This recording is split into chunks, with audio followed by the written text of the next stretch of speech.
On a day like any other, 404 and Error had decided they'd take a short break for once before going out to work again.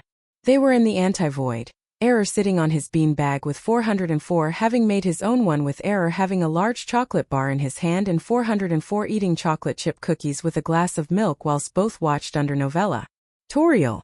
Fuera del camino. Said Eliscoro as Toriel was shot in front of his very eyes. Toriel. New. Schauti de las Goro. New.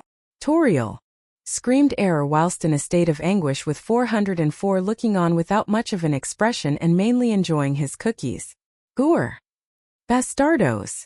Yelled Eliscoro as he shot at the people who had killed his wife only for them to dodge behind a table, and fired back with Eliscoro also getting behind a counter. Si no lo supero, Tori, lo siento. Lo siento, no solo por fallarle a usted, sino también a nuestros hijos.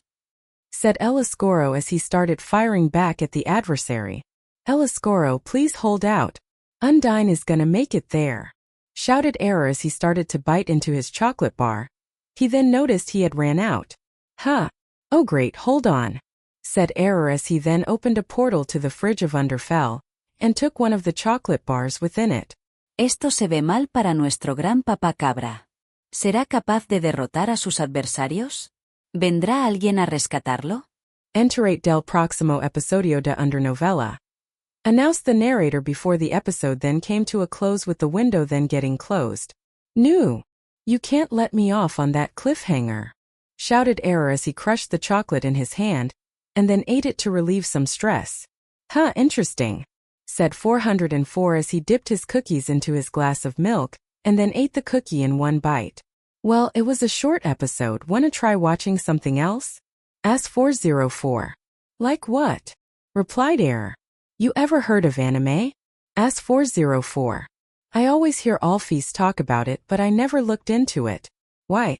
Is it as cool as Undernovela? Asked Error. You can say that. Said 404 as he then used his pixel manipulation powers to make an 8K flat screen TV of the highest quality, and a mini mainframe box next to it along with a wire connecting the mini mainframe and TV together. 404 then used a very weak God ray to charge up the mini mainframe for it to produce electricity and turn the TV on. He spawned a remote and started swiping from the different series there were. I'll mix this in with a bit of training too, mainly mental training. Said 404 as he drank his glass of milk which had small pieces of chocolate in them from the cookies, finished the glass. Oh. So bloody and action stuff, right? Just like Undernovela. I can handle it. Exclaimed Error as excitingly as a child. Hee. Oh, it'll be nothing like it.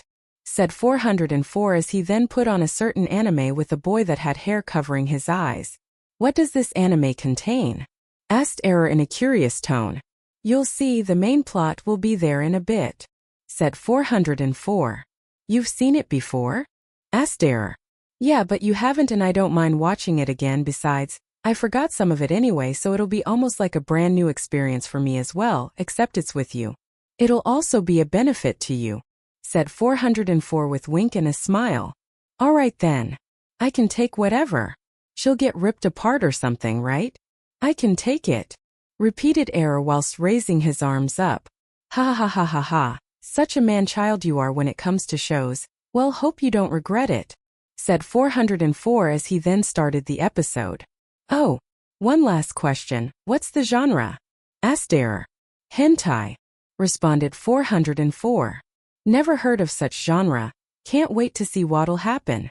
Said Error as he then opened a portal and grabbed a chocolate bar out of it. 404 stood on his own beanbag and laid back. Meanwhile, King Multiverse sat upon his throne dealing with politics and looking through to make sure everything is in order. That's when Abyss would come into the room. Hey King. Said Abyss in a respectful manner as he slightly bowed down while still standing up.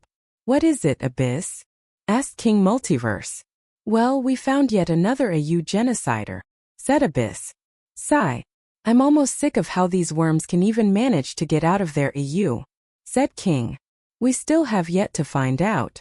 Said Abyss. King Multiverse then looked around to see Delta wasn't with Abyss like he would usually be. Where's Delta? Asked King. Oh, he's fighting the genocider I told you about. Said Abyss. Must be a strong one if he hasn't come here yet, said King. Yeah, I just wanted to let you know on the news early. I'll go and assist Delta, said Abyss. I'll come with you, said King.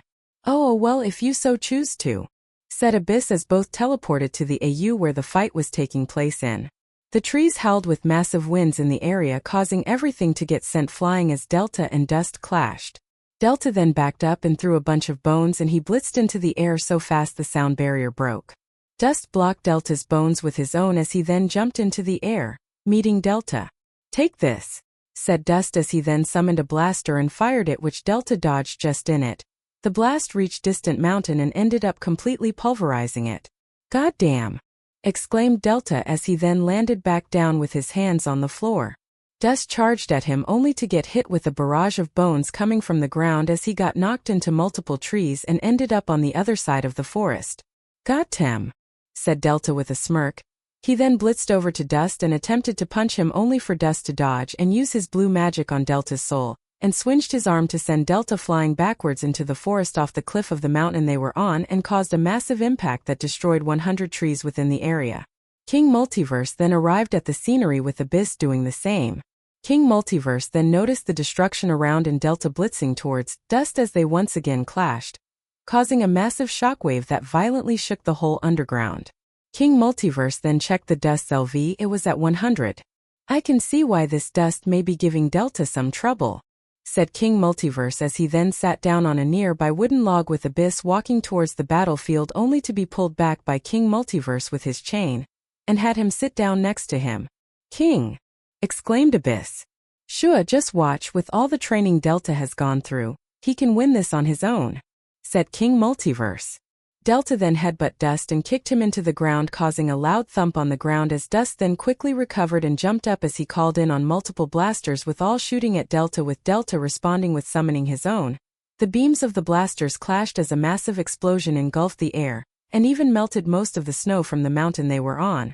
The two landed back on the ground huffing and buffing, getting more and more tired. Delta then looked to his right to see King Multiverse to his right. King, shouted Delta. That's enough playing around, Delta. I want you to defeat him, said King Multiverse in a serious tone. His expression also looking serious, Delta understood right away. Yes, sir, said Delta as he then started to power up, attempting to go into his bravery mode, only for King Multiverse to shout at him. No. Use your base form, said King Multiverse. What? But why? I can finish him off right now in one punch, said Delta. Have some pride in yourself. He has no form. You should not be using one either. Play fair and get the job done. This is also a good way to test your limits, as it will make the battle more challenging. That is what you want, isn't it? A challenge, said King Multiverse. He of course, my king, exclaimed Delta as he got into fighting position with the other Dust being ready for him. Get ready for round 2, you dirty murderer, said Delta as both were in their fighting stances, waiting for the other to make the first move. They both attacked at the same time, resulting in yet another clash which knocked both of them far away. Delta then quickly recovered and blitzed towards Dust and punched him with all his might, with Dust having no choice but to block the punch as he held his hands forward. Dust was knocked from the snowed-in town all the way to New Home. Having reached it within 10 seconds, Dust then summoned a blaster beneath him, then held on to it with the blaster following the momentum, and then went up into the air. Delta sped towards Dust with Dust shooting his blaster. As he did so, Delta used his gauntlet to deflect the energy of the attack back at Dust, with Dust's blaster shooting back at it, causing a huge explosion in the air. Both then landed back on the ground staring at each other, one with a maniacal smile and the other with a brave, confident smile. Try and dodge this, said Dust as he then extended his arm outwards, with electricity starting to radiate from it. Oh, you're one of those Dusts who gains the abilities of the people he kills, sighed Delta with slight worry about the large arsenal he'll have to deal with. Dust charged up his attack and shot a purple lightning bolt as Delta at the speed of lightning. Delta quickly used his gauntlet to block the electricity. It then spread through the area in a 200 centimeters radius. An electric type of smoke screen? Questioned Delta as he looked around. That's when multiple attacks would come flying at him: fireballs, lightning bolts, blaster beams, exploding bones, and many more, with Delta blocking, deflecting, and dodging them all. He got pushed a little towards the edge of the electric cage as Dust then teleported in front of Delta and punched him into the electricity. Gah! Shouted Delta in pain as he then got out of the electricity with a mark on his back. Grosh. KKKKK bastard, said Delta as he then regenerated his wound and charged at Dust with Dust teleporting out of the cage and repeating the process. Delta, as he was dodging the attacks, raised his arms up and engulfed them with his magic, and then proceeded to smash them into the ground, causing a massive magical explosion which completely nulled the effects of the electric cage around him, and he could now spot Dust in the distance, who was charging multiple fireballs and blasters. D! Shouted Dust as he fired all of his fully attacks towards Delta. Delta responded by quickly summoning 20 blasters, and shooting them into one blaster shell, and launched his attack towards Dust's.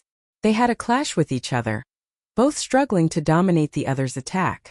The clash ended with once again a massive explosion which engulfed a few city blocks within the area. The smoke settled as both still stood tall with a few injuries. Dust held his chest with his arm as he began to regenerate his wounds using healing magic, whilst Delta passively regenerated himself. Looks like brute force won't do, he played strategically. I'll have to start getting creative with my attacks to try and outsmart him. If I can land one devastating blow, I can win this, thought Delta to himself as he once again got ready to fight, with Dust doing the same. Delta then smashed his gauntlets into the ground and switched them to his legs. He then jumped at Dust, delivering a barrage of kicks in different parts of the body, with Dust struggling to dodge them as he got hit by a few in the process. Delta then swiped Dust's legs, making him fall, and then smashed his fist into the ground, causing a massive impact. Delta looked on to see that he had not hit anything as Dust teleported away at the last second. He then summoned a bunch of purple spears from the ground and up above, with Delta dodging them all, going up above, down below and sliding left and right towards Dust with extreme finesse, as he then used his hand to blast a small energy blast in front of Dust to blind him. Dust then jumped into the air only to be struck down by a flip kick from Delta, sending him flying down.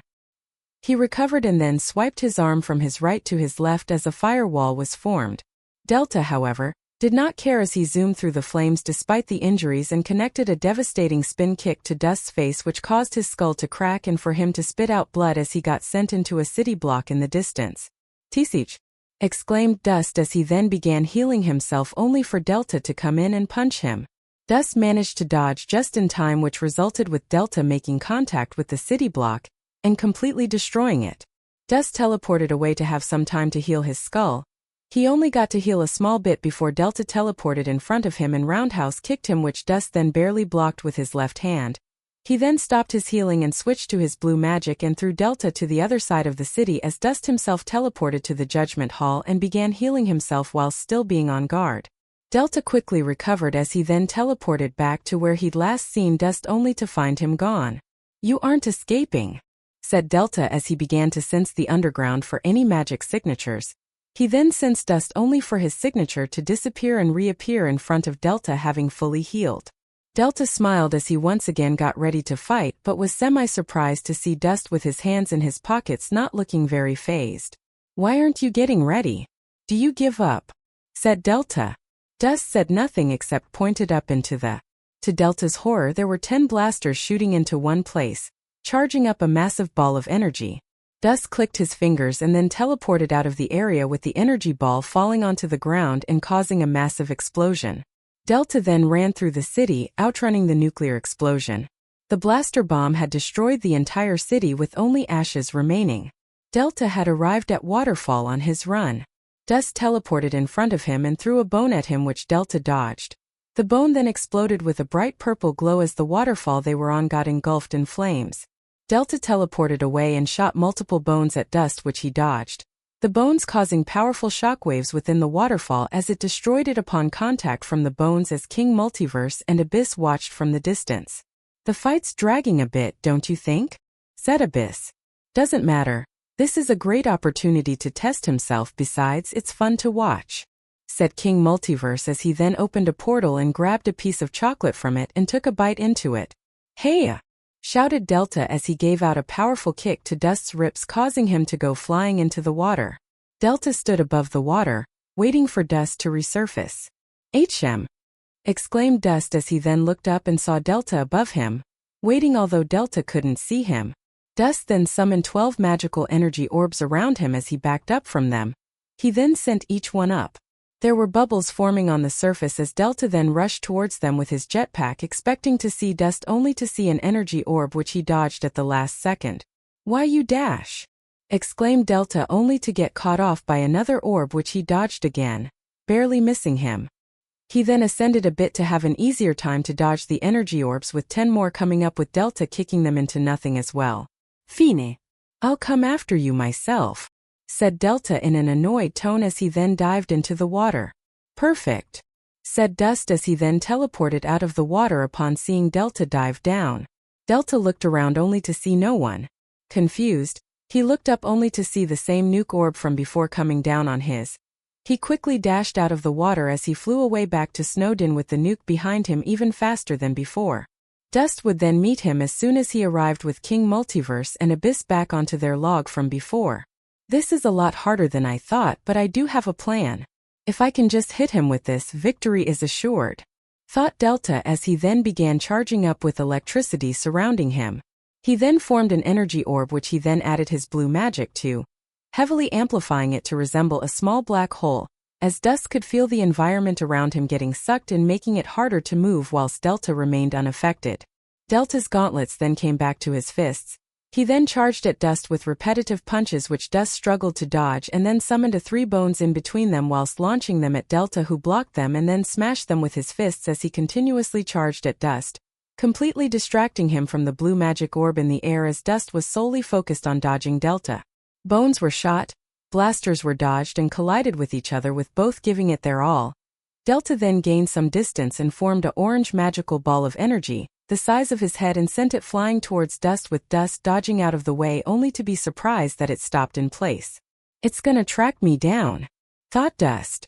The orange orb then began moving towards Dust and then came to a halt, with Dust being surprised. "Huh?" questioned Dust as he looked at the orb having stood in front of him. The orange orb then quickly ascended into the air. Dust, in shock, had noticed that the orange orb then fused with the blue orb, which caused a devastating explosion, catching Dust within it before he could react to teleport away, with the blast being a multiple times more powerful than Dust's 10 blaster nuke. The smoke cleared, with Delta being quite wounded.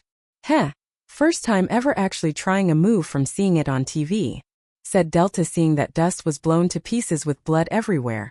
His body then dusted away, marking Delta as the winner. King Multiverse and Abyss went towards him. "Well done, champ, very proud of you," said King Multiverse as he placed his hand on Delta's shoulder. "Thanks, sir," exclaimed Delta with joy and pride in himself. "The feelings and emotions you are feeling right now, always remember and hold on to them," said King Multiverse with a small but visible smile. "He will do, sir," said Delta.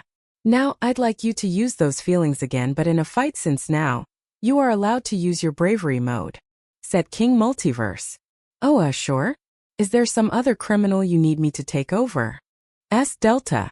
"No, I want you to fully finish the job," said King Multiverse as he then pointed towards Dust's scattered dust as it began glowing a bright purple color.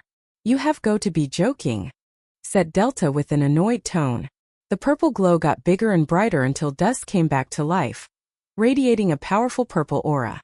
"Did you really think you'd be able to kill me that easily?" said Dust in a deep and angry sounding tone. "Our battle has only just began," shouted Dust. "Given this place is mostly destroyed, I'll get both of you a new battlefield," said King Multiverse as clicked his fingers and teleported Dust and Delta into a simulation room created by himself a while ago, the ground being black and red lights coming from beneath, having a dark setting but giving off enough light to be able to see, with King Multiverse watching from a rock up above on a simulated throne with Abyss sitting on a fairly large rock next to him.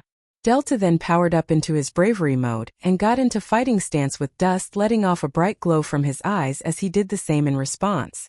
"Let's go," shouted Delta as he then shoved foot into the ground and charged at Dust, with Dust doing the same. They both clashed, resulting in the ground cracking.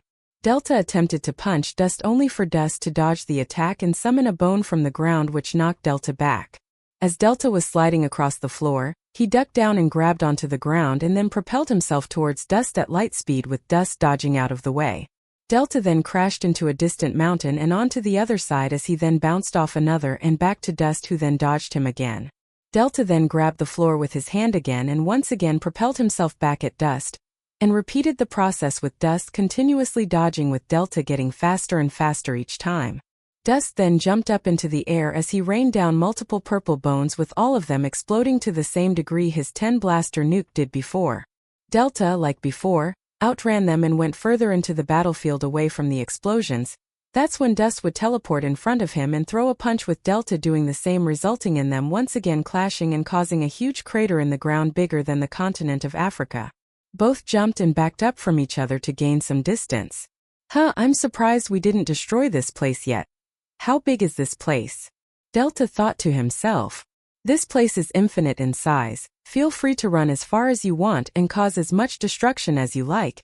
You won't be destroying it, said King Multiverse to Delta through telepathy. I see, well then I don't need to worry about any environmental damage, said Delta as he then charged up an orange orb of energy and threw it at Dust. Dust dodged out of the way only for Delta to jump in the air and throw down more, covering as much of the ground as possible with his orange orbs of destruction, with Dust being the one to run away from the explosions this time. Dust then got out of the radius of the explosions and teleported in front of Delta before then using his blue magic to throw Delta to the ground, causing him to smash and slide across the floor.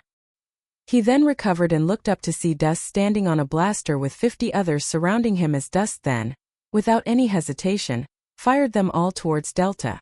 Delta then extended his arm outwards and concentrated all of his blue magic his palm, adding more and more magic until he managed to create a blue sphere with a strong gravitational push, similar to that of a small black hole, the size of his own body, and then launched towards Dust.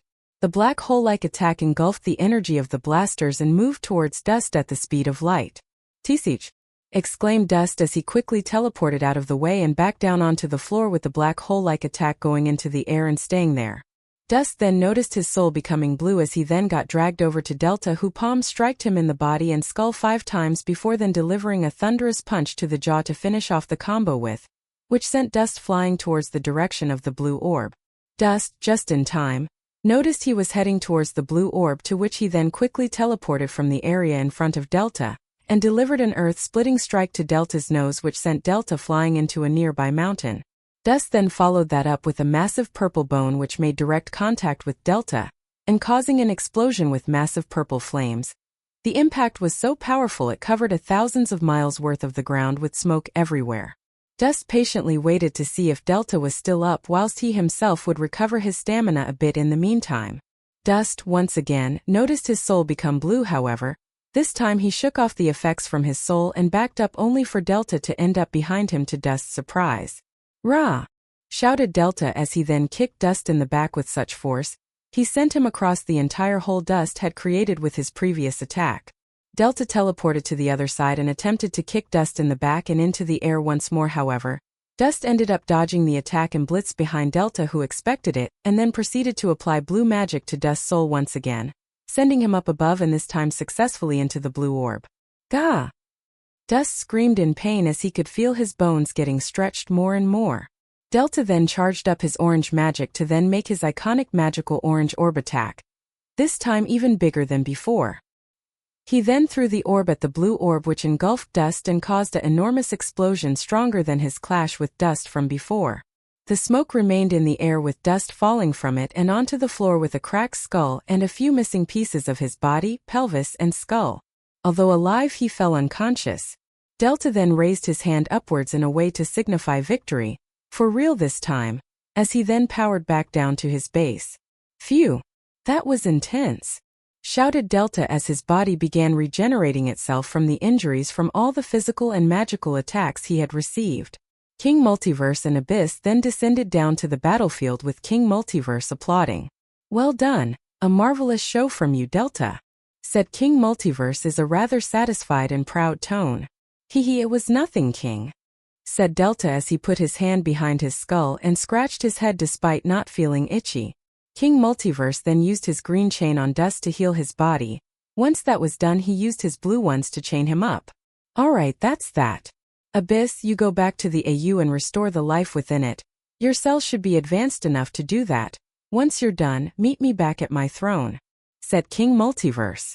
Understood, said Abyss as he then teleported away. As for you, Delta, said King Multiverse with Delta gulping with a nervous look. That's when King Multiverse would flick Delta on the nose. Ow, said Delta while holding his nose, which also cracked a bit of his mouth. You have the bravery soul. Start acting more brave and not be nervous whenever I come to tell you something. Understood? Said King Multiverse. Ha ha ha ha ha. Yes, of course, Your Majesty, said Delta with a smile as with his small nose wound being regenerated, granting him his proper confident smile. That's what I like to see. Now let's go back to the judge this murder, said King Multiverse as he teleported himself and Delta back at his throne room with Dust chained up kneeling on the floor still unconscious. So any crimes he committed that I don't know about? Asked King Multiverse. Vandalism of AU's property such as shops, houses and other things, unauthorized AU travel, AU genocide, and that's about it, said Delta. Typical. I was expecting something new, said King Multiverse. That's when Abyss would then appear in the throne room. I'm back, took a little but everything in the AU is as fine as it was before that Dust got in it along with the 5 other AUs he slaughtered. It turned out he also used a time machine to AU travel, said Abyss. That's certainly new, but wait, how did it get past the AUS? Asked King Multiverse as Dust then began to wake up. Ashu! What is this? Where am I? Shouted Dust like a madman. You are in my throne room. Dust, you have been found guilty for the destruction of the undergrounds of 6 AUs. Although you only killed the underground of only 1 timeline per AU, you are still accountable. How do you plead? Asked King Multiverse. I won't, said Dust in a small and dead tone. You won't, responded King Multiverse in a surprised tone.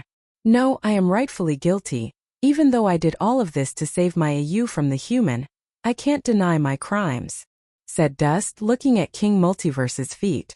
This is rather new. Usually Dusts are not as honest or as talkative as you. Though despite that, I cannot afford any bias and I have to give you your proper punishment. You are aware of this, aren't you? Asked King Multiverse. I understand, I'm ready. At least permanent death is better. Way better than to have to live through that hell, said Dust as he then closed his eyes and embraced his death. Delta looked on with a rather sad face. He stopped a criminal. He saved more AUs from being vandalized, although he still felt bad. Perhaps it's because he too once felt the hopelessness of losing an AU after his human-caused genocide, or perhaps it's because he knew he too would eventually be willing to do the same if he was driven to that point. To the point of murder. That's when something clicked this Dust. He wasn't mindlessly killing everyone. He went from AU to see which one would give the most EXP to kill as less as possible while getting a higher result. Even with an LV of 100 he wasn't done though. Just what was the human who made him do this? Thought Delta had to have been a very powerful one. Hey, I just wanted to ask. Your human, what were they like? Did you at least try to bore them? Do nothing? Trap them? An alternative? Anything? Asked Delta. Dust opened his eyes and looked back and spoke. I did, but that thing wasn't a human anymore.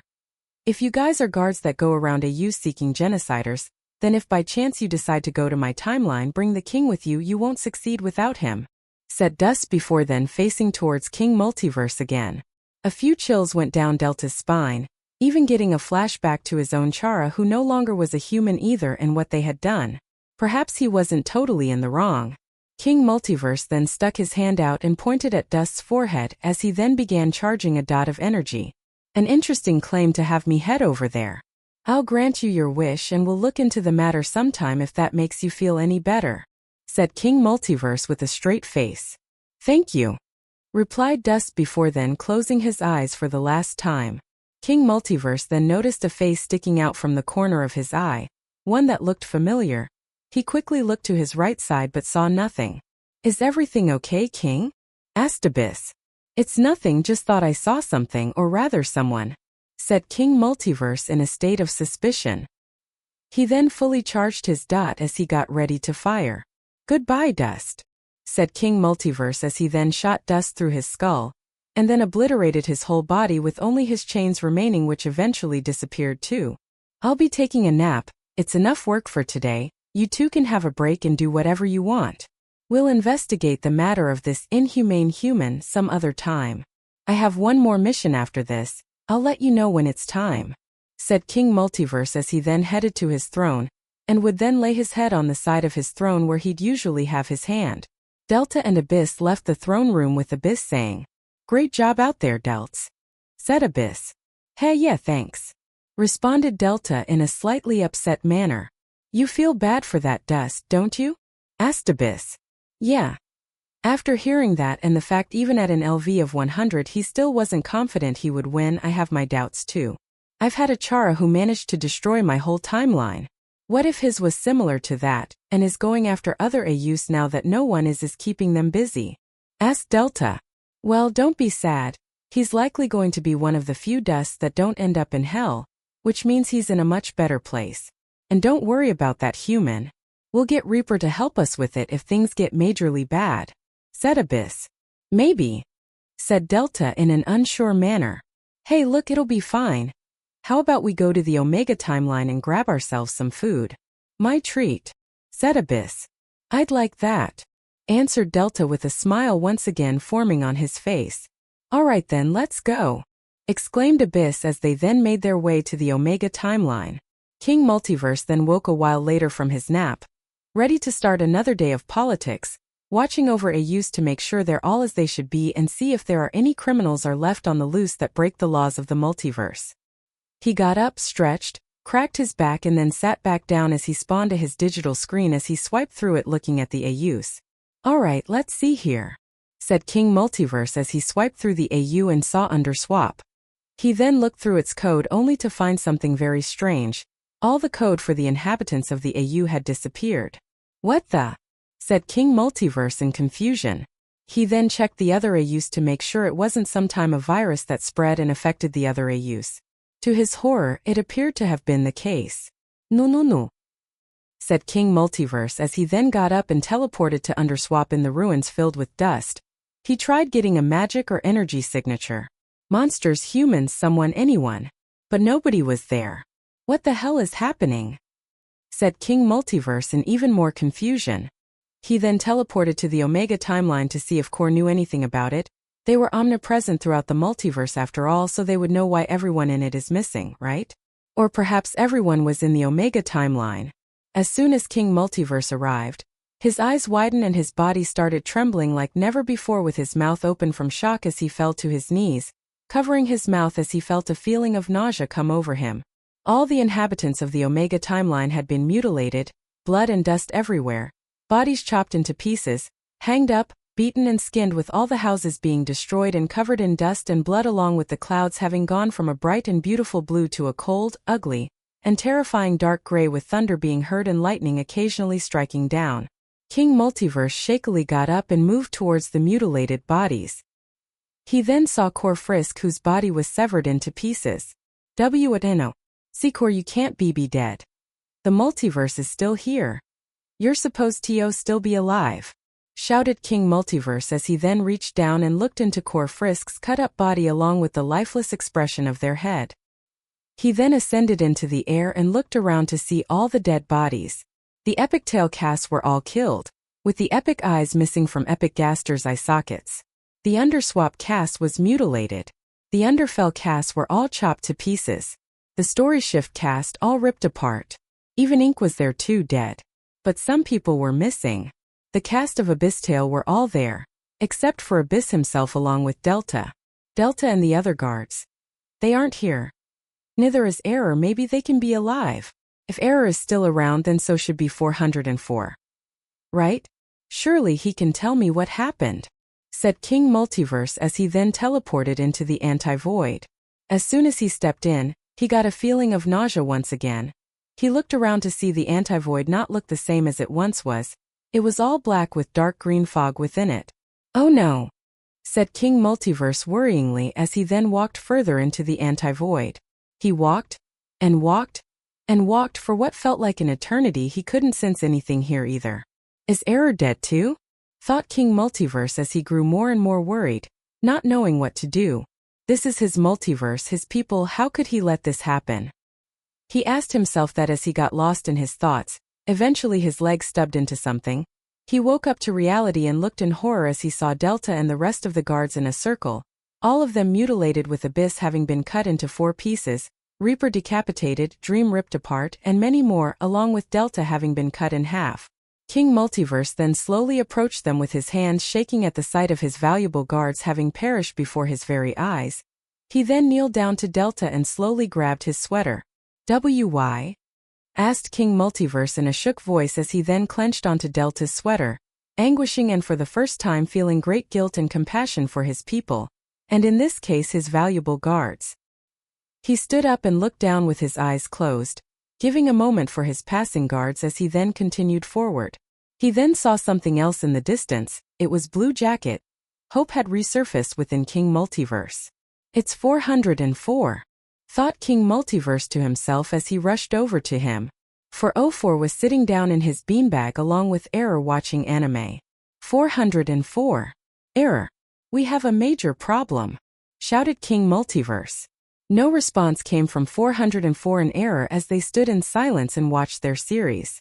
King Multiverse looked in confusion. Did they not hear him? He, weirdly enough, then decided to look at the strings from above, which would usually have souls as well, but the souls were missing as well, somewhere in front of Error and 404 as well. King Multiverse then got scared. If the strings, where a few of the souls would usually be, are in front of them and they haven't noticed, then that means, said King Multiverse as he then walked in front of the bean bags, slowly hoping he doesn't find what he's thinking about. King Multiverse then walked in front of the bean bags, and his soul dropped with him, being in more shock than ever before. Both 404 and Error had been mutilated as well, with a massive hole through their chest and with their heads chopped off but being left on their throats as if someone purposely killed them, placed their bodies on the beanbags and then placed their dislocated heads back onto their bodies. King Multiverse couldn't find any words to say anything. What could he say? If 404 and Error are dead, then he too is doomed. He then remembered there was one more place he could check, a place with someone stronger than 404. King Multiverse then attempted to teleport to 404's HQ. The HQ was a lot darker than before and barely had much light, with the only major source of light being the mainframe pool. He then looked around. If there is one other person who surely knows what to do and is willing to help, Loading is that person. He looked around but couldn't find him. King Multiverse then went closer to the mainframe pool and looked into it. To his disbelief, he saw Loading's body floating in the mainframe pool, his body too being deformed in multiple pieces, missing like almost half of his skull, his arm, and there was a massive hole in his chest. The mainframe pool did not even heal him. He simply stood there, floating lifelessly. King Multiverse panicked and didn't know what to do. Everyone other than himself was dead, but why? Why was he speared? Or was this all just some setup? Was any of it even real? King then pinched himself, hoping it was a dream. To his disbelief, he felt the pain. It was real. Why me? Why me? Shouted King Multiverse with his hands in the air, questioning why he was the only one left to witness such horror. He then slowly put his hands by his sides and looked down with multiple thoughts running through his mind. "What do I do?" said King Multiverse, sounding emotionally defeated. He then got an idea. He reached out to Loading and grabbed him and placed him on the floor with King Multiverse himself, then slowly putting his hand into the mainframe pool. "Whatever did all of this, it's strong, so please cooperate with me here," said King Multiverse as he faced towards the mainframe pool. He dug his hand in. Slowly he got sucked in. "Ah!" shouted King Multiverse as he attempted to free himself, but to no use. He struggled and struggled until he tripped and got sucked in. Upon closer inspection, he then noticed the name labeled on the tube. "Delios," said King Multiverse as he then got small flashes to this figure. "I see, so another one from his AU. But I thought they were all destroyed? Why are they here?" King Multiverse asked as he watched the Roki slither onto a control panel covered with papers and junk. They were shattered upon the destruction of Alphatail, but like any puzzle, all you need are the pieces to make it whole again. It is not possible to delete Alphatail code, or more specifically cosmic code made by 10, so instead they were simply dispersed upon the destruction of the AU. You'd need to have deletion powers potent enough to completely destroy the entire mainframe if you want to delete that type of code. However, they aren't as good as they could be. They are merely shells of what they once were, having been trapped in there for so long. Roki said as it then summoned tentacles out of its back. and began to move the papers out of the way. I see. Why did 10 even create such code? Asked King Multiverse. As far as I see, they likely didn't want anything to happen to their creation. If the code remained, they can piece them together, which is easy to do. If it was deleted, however, they'd have to start from scratch again, which they likely don't want to do, as creating a perfect copy of what once was is very difficult and mentally draining to get everything exactly as it once was.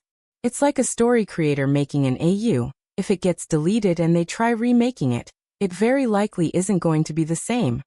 Responded Roki. King Multiverse then observed the containers, as he could then feel a large amount of power from them, especially the one in the back labeled Quenya. He stared at it for a moment before the Roki then asked for his attention. These containers hold an incredible amount of power. Some of them are even stronger than me, said King Multiverse. Well, of course, they were given much power to be able to take over the multiverse after all, responded Roki, as it then turned to the control panel. Now then, we have to make sure that this goes off without any faults, the Roki said as its tentacles cleared off the control panel. Hey.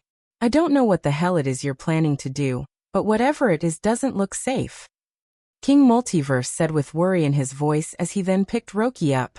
I'm trying to free them from this eternal prison where they lived through their last moments constantly. They all may hate one another, but they would never wish this fate upon each other. They never would do that, the Roki said as it looked back at King Multiverse, who gave a look of worry and then turned to the large testing containers that held in all the reanimated Alpha Tail inhabitants. He looked back down at the Roki. I can't imagine what that feels like, to be the last of what once was something beautiful and teeming with life. Alright, weird cat, slug thing, let's do it. If you truly believe this will put an end to that entity's doing, then I'm in, said King Multiverse as he then put the Roki down and let it get back to the control panel. The Roki finished moving aside all the junk and saw all the buttons around him. This is gonna take some effort and concentration, the Roki said as it then looked out to the rows of buttons and then typed the keyboard in front of it with multiple layers of code and security, getting rid of them all. Roki then pushed the red one right in front of it. With that, the green capsules then began to sound off an alarm as they began to empty the green substances inside and reveal the people inside. King Multiverse watched in complete shock as they saw the inhabitants of Alpha Tail all in their containers. Wow. I don't know why, but I'm getting this crazy sense of nostalgia, like as if there's this intense feeling of family. Is this because of 404? Questioned King Multiverse as he then walked over to Delios's container. Wait. They aren't all that friendly, Roki stated as it slithered over. Hello? Delios? Delios. You're free now, King Multiverse said as he then saw the figure in the glass stand up tall and straight, ripping tubes out of his body. I don't know why, but I have so many questions about Alpha Tail to ask them, like what was the AU like? How did the AU really disappear? What was the cause of it?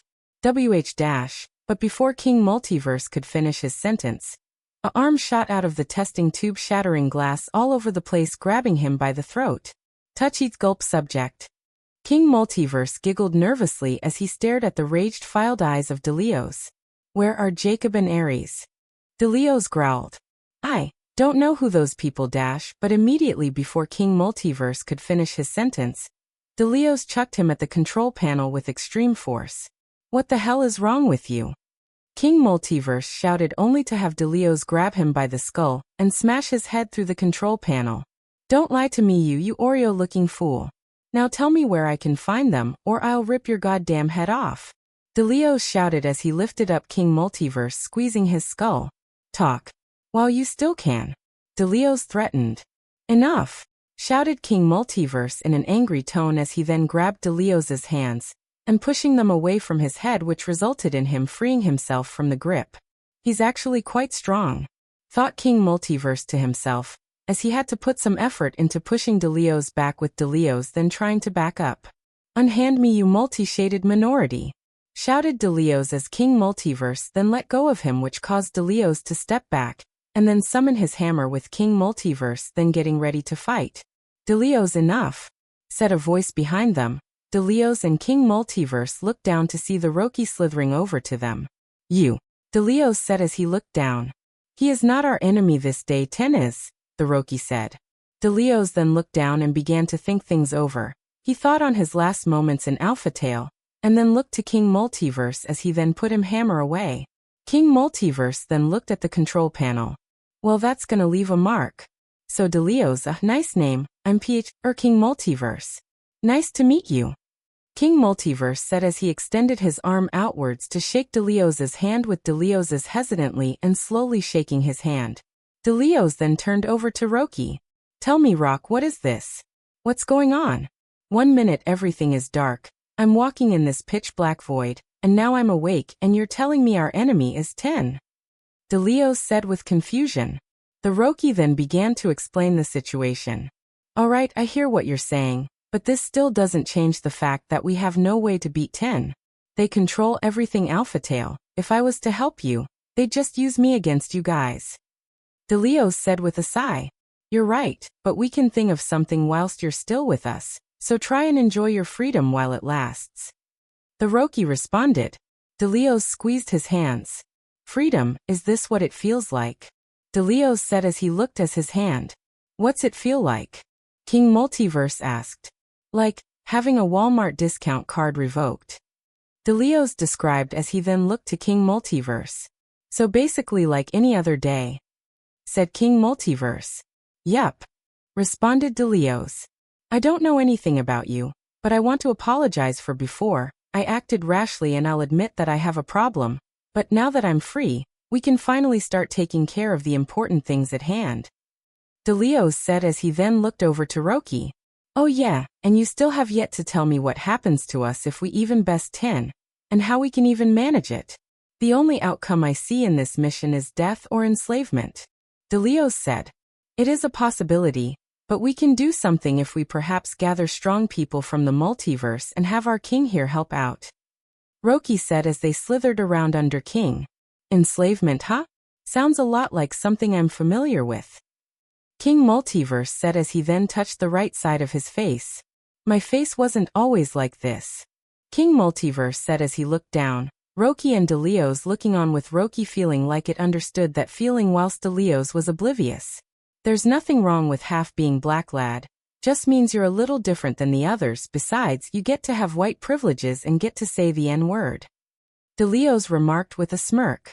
I'm not talking about my bone color, you dolt. I meant forget about it. King Multiverse said as he then put his hand down, and then put both his hands in his pockets. So, what do I call you? DeLeos asked. He's the ruler of the multiverse. Rocky stated. Just another wannabe king. I feel like taking my sorry back from before. Either way, it makes no difference to me so long as I can get the hell out this place, which is a facility of some sorts, right? DeLeos asked. Precisely, this place was built right on top of the mainframe, specifically the core which would lead into the Nexus or Null Void, so to speak. Rocky answered. I haven't heard those two before, Nexus or Null Void. King Multiverse remarked. The Nexus is the area where all dash, but just as Rocky was about to explain, a loud blaring alarm sounded throughout the whole facility. What the hell is going? DeLeos and King Multiverse shouted, only to then see a figure coming from the shadows of the hallway behind them. Well. Look at what we have here. Seems you've found something you weren't meant to find, haven't you, boys? Said a slender figure as it stood in the hallway. The hell is that thing? Said King Multiverse. Oh yes, I now see you have a part of him, a part of my son within you. Not only that, but now I know for sure what my next step is. Said the defiled witch as it came into view with a gray-colored hair with almost half of it black and blue-colored-eyed girl wearing a black dress with blue strips, some small and some big, black stockings and knee-long white boots, came next to her. Violet. Said DeLeos as he then summoned his double hammers, getting ready to brawl. You all should have stayed in the darkness where you belonged. Things have changed. Violet smirked as she then summoned her scythe. The only thing about to change is the shape of your skull once I smash it. DeLeos said as he charged at Violet, with her also charging towards him. King Multiverse then saw the Rocky moving down another corridor. Come on, we must hurry towards the main power of this place. The Rocky said as it began to move down the hallway at incredible speed, with King Multiverse then hesitating following it as he looked back at DeLeos. He stood there for a bit until he opened a wormhole to the simulation room. and created a sign 3 times his own size. The sign had the word winner written on it whilst a arrow pointing down. He then went onto one of the rocks in the air and pledged it onto its surface, and then attached a remote with a button. King Multiverse then increased the size of the simulation to that of a 6th-dimensional AUS itself. He then opened a wormhole back as he then clicked his fingers, which transported DeLeos and Violet into the simulation room, and then decided to follow Roki. Defiled Witch watched as they ran away. Hee hee ha. The Defiled Witch giggled as she went after them. What the hell? Shouted DeLeos, confused to where he was with Violet feeling the same. Both then looked up and saw the sign and jumped up to it, and noticed the remote button standing on top of the rock, pledged into the ground. Looks like only the winner will be getting out of here, said Violet as both she and DeLeos went back down to the ground. And that person will be me, shouted DeLeos as he then charged at Violet. DeLeos attempted to smash his hammer onto Violet's head, who used her scythe to block the hammer, and rotated it to hit DeLeos with the sharp end in his head, which DeLeos blocked with his other hammer, and then kicked Violet, which he lifted her knee up and blocked as she then stepped on DeLeos's leg and bounced back. She gracefully landed on the ground, and then charged at DeLeos with him doing the same, as their weapons once again clashed, which resulted in knocking the two back. As Violet was sliding back, she summoned Kumu, which charged at DeLeos as it extended its tongue towards him, who dodged to the side and grabbed Kumu by its tongue as he then ripped it off with it screaming in pain, as it began regenerating its tongue. Kumu then raised up in the air, and charged up a white light in its mouth before then firing multiple beams of light towards DeLeos, who used his hammers to deflect any coming his way, with others hitting the ground beside him. Violet then blitzed behind DeLeos and tried decapitating him with DeLeos' duck, and attempted to kick her in the stomach, which she managed to block with her scythe, just in time as she gained some distance. Kumu was still shooting magic spheres at DeLeos, with him still deflecting them. He then blitzed over to Kumu and smashed both of his hammers onto its head and knocking it into the ground, causing a huge crater, with DeLeos himself then quickly turning around to block as he expected Violet to have attacked him, which he was right about as he blocked her scythe once again. He then summoned his Alpha Blaster and blasted Violet to the floor, with her getting up as he then descended to the ground and rushed at Violet. She then swinged her scythe at DeLeos, who dodged by jumping up in the air and calling in a rain of bones, which Violet began to dodge and slice with her scythe. She then formed a massive slash which headed towards DeLeos as it destroyed all the bones. DeLeos then summoned his Alpha Blaster and shot at the slash, which caused a giant explosion. Through the smoke, Violet charged at DeLeos as she raised her scythe above her head and smashed it down, with DeLeos blocking it. Violet smiled as she then kicked DeLeos directly in the ribs, which caused him to get sent flying into the ground, which caused a massive impact and formed a crater the size of a house. DeLeos then got back up and shook of the pain as he then got ready to fight again. Violet appeared in front of him and stared at him limply as she terror trait tried to induce terror into DeLeos. DeLeos then got a slight feeling of nervousness, but then quickly shook it off and then got angry instead. What do you take me for? A coward? Someone like you can never hope to scare me with such a pathetic trait, shouted DeLeos as he then summoned Bones from under the ground, which Violet managed to block. A blaster then got spawned next to her, and she jumped up to avoid the blast, with DeLeos coming from above and hitting Violet, who once again blocked with her scythe, but still got sent flying down. But she quickly recovered mid-air and landed on the ground with her hand on the ground, crouched down as she started cracking through the ground from the pressure and impact of DeLeos's hit. Violet then jumped up towards DeLeos, with DeLeos dodging mid-air and landing back onto the ground. Violet then clicked her fingers as she then summoned a bunch of hate orbs and shot one at DeLeos, which traveled at him at immense speeds, with DeLeos barely being able to dodge the first hate orb. He then dashed out of the position he was in quickly as the orb exploded near him, causing an explosion the size of a skyscraper. She then launched the other one, with DeLeos then knocking it back with his hammer, and Violet throwing another hate orb at the orb that got knocked back at her. She grinned as she then disappeared, knowing what was going to happen, with DeLeos looking on upwards. The hate orbs merged together and caused a chain reaction as then they exploded, with DeLeos getting caught on the explosion. DeLeos then jumped out of the remaining smoke with a few burn marks on his body. Bitch, remarked DeLeos angrily, looking at his body, which was covered in soot from the explosion. He then used his blasters to cut a large portion of the ground, and then picked it up with his bare hands, and threw it miles into the air, which Violet dodged. He then summoned some bones on top of Violet, who dodged out of the way. He then summoned 6 blasters and shot them all in her direction, with her creating a wall out of her hate. You aren't hitting any shots with attacks as predictable as those dash. Before Violet could finish, the large piece of the ground that Delios had thrown into the air had came back down with blasters behind it, further boosting its speed, as it came crashing down on Violet, with Delios adding 50 more blasters which shot at Violet, causing a massive explosion. "Wow," said Delios as he then looked at his hands, clenching his fists. I feel way stronger than I should be. Welp, it works out in my favor anyway," said Delios as he then looked at the remains of the explosion, waiting for Violet to show herself. The smoke cleared with Violet having disappeared. Delios then got on guard, ready for any surprise attacks from Violet. "You are a tough bitch, I know an attack like that wouldn't kill you," thought Delios in his head. He then saw a light coming from above him as he then dodged of the way. He looked up and saw thousands of hate orbs coming his way. He then summoned the same amount of blasters and in return and mixed them all into one blast. As he did so, a giant beam of light shot in Violet's direction, with her disappearing out of the way and in front of Delios as they then exchanged in melee combat. Violet swung her scythe at Delios's left shoulder. Delios responded by parrying the scythe with the hammer in his left hand and swung the hammer from his right hand to the side, attempting to hit Violet in her rib cage, which she blocked with the handle of her scythe, causing her turn to her right from the impact, leaving her wide open.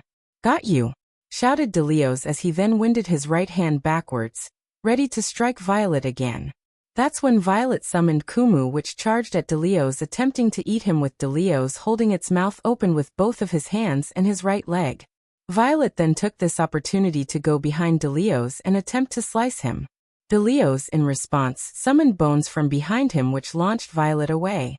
The bones then surrounded Violet, forming a large tower, as then shot from every corner at light speed, with Violet dodging and slicing them, with the 2 of them piercing her shoulder and another scrapping her face. She then raised her hand up, causing a wave of hate that disintegrated the bones around. She then pulled the bones from her shoulder and disintegrated that one too. She then felt her right cheek and could feel a cut. "Oh, I'll make you pay for that," shouted Violet as her eyes then glowed a bright blue, with Delios preparing himself for the attack. "Illusionary perception," said Violet in a whisper as a black void then came over Delios. He was still on guard and prepared for an attack, until his eyes then widened as he saw Ares on the floor next to him, as he was reading a book and was leaning against the wall. "Ares," said Delios in a loud and confused tone. "Hey, you finally awake," said Ares as he flipped over to the next page of his book. "It," said Delios. "You fell asleep on the floor again. I thought I'd come over to make sure you were okay, and that you didn't die in your sleep. You were still alive, so I just continued reading while sitting here and waiting for you to wake up," said Ares. "I don't believe this," said Delios as he stood up, punching the air, and then backed up a few feet from Ares. "What are you doing?" said Ares in a sarcastic tone as he slowly put his book down with a neutral expression. "You aren't real," shouted Delios as he then punched Ares through the chest, instantly killing him. That's when fast footsteps could be heard as the door to the room opened. "You 2 kids okay?" I heard screaming. "And Delios, what did you do?" shouted Aurora as she then rushed over to Ares and looked in terror at his wound. "How could you do this?" shouted Aurora at Delios in tears. Delios looked shocked. The emotion, the blood on his hand, the emotional shock, everything just felt so real, too real. "What, was all that just a dream?" questioned Delios as he looked on to see Aurora hugging Ares' body before then picking his body up and rushing out of the room. Delios was left alone in shock as everything went dark. A light then showed up as he then saw he was in an open field. He then turned around to see Jacob. Jacob," shouted Delios. "Hello, Delios," said Jacob with his hands behind his back and a bit of blood on his left cheek, and with blood behind him. Delios then summoned his hammers. "You're dead," shouted Delios as he got ready to charge. "Yeah, about as dead as little Ares here," said Jacob as he then revealed Ares' head from behind himself, with blood dripping down Jacob's hands and Ares' throat. Delios looked on in shock that was so severe that he couldn't move. "And you made the job all the lot easier," laughed Jacob as he then crushed Aries' head with blood splashing everywhere. Delios then screamed as he got ready to charge at Jacob, until he then felt a huge pain in his chest. That's when he would snap back to reality and see Kumu's tongue was through his chest. It had pierced his soul. Delios looked in shock at his chest as he then grabbed Kumu's tongue and tried pulling it.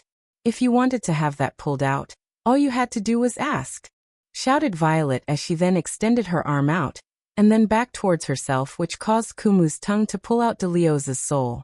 Delios then fell to the ground. Good job, Kumu, said Violet as she pat Kumu on the head. Here's your reward, added Violet as she then grabbed Delios' soul and put it in front of Kumu.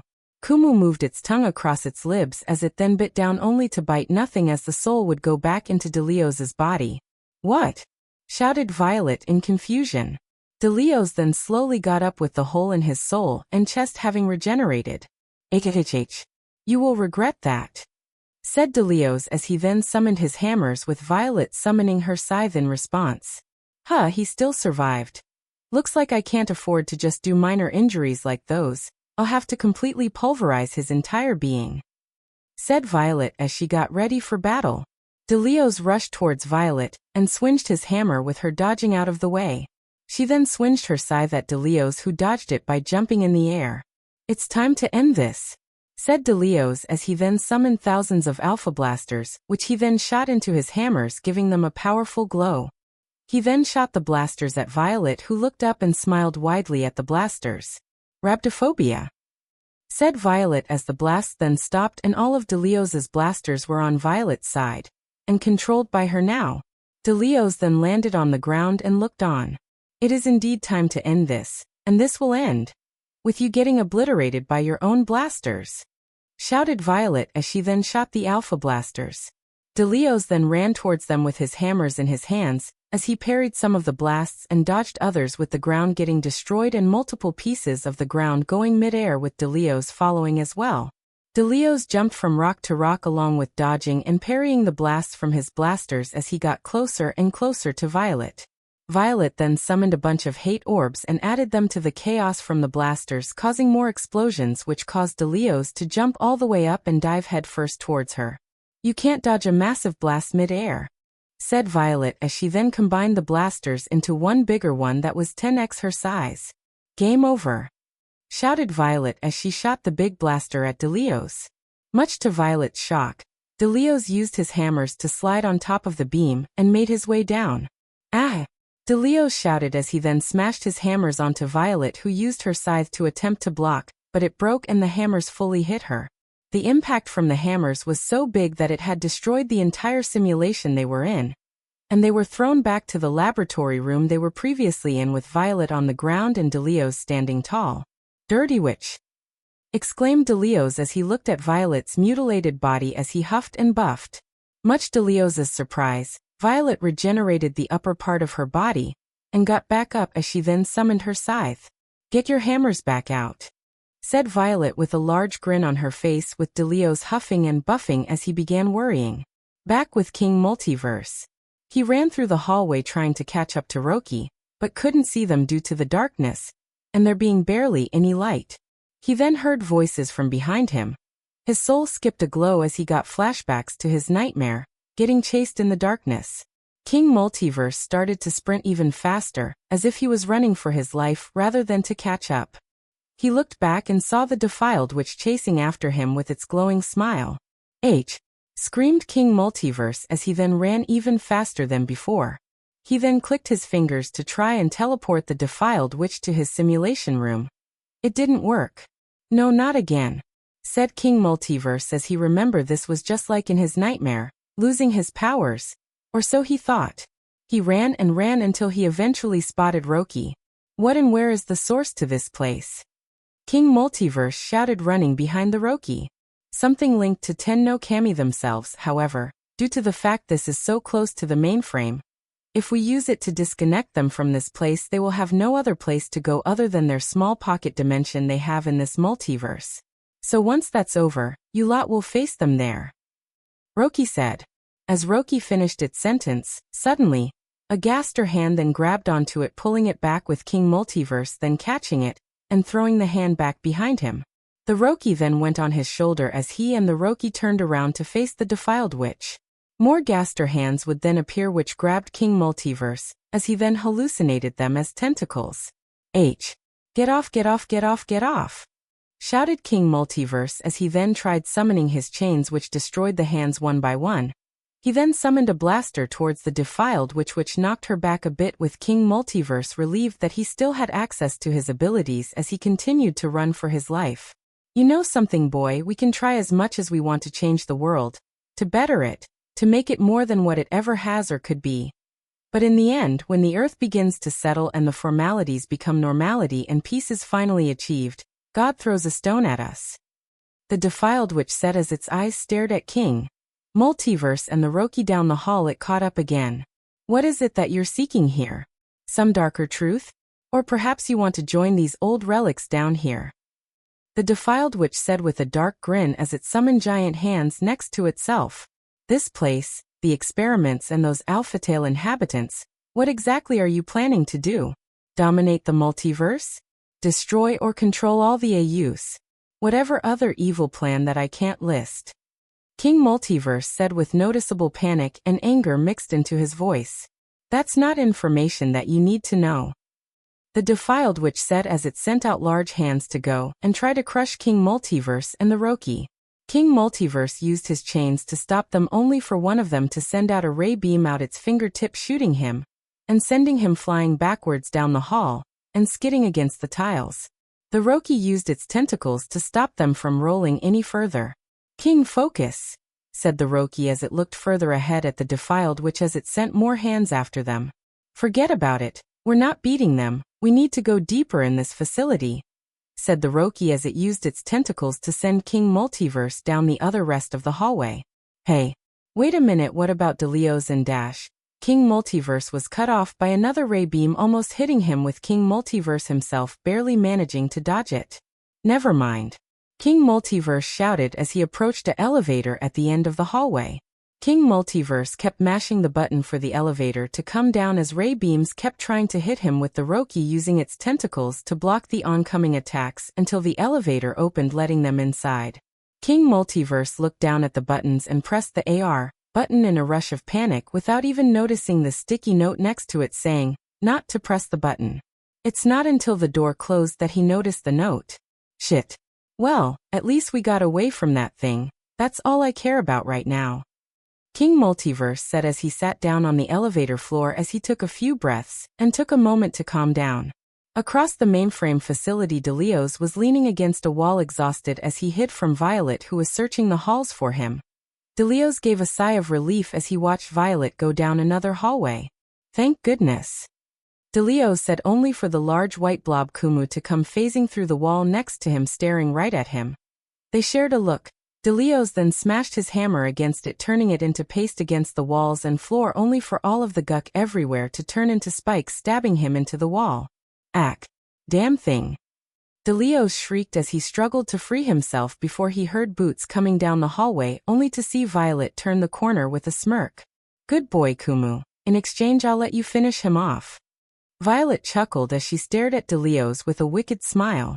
Why are you helping her? You know she'll just use you, turn on you or kill you, most likely in that order. You need to be helping your people, not this witch.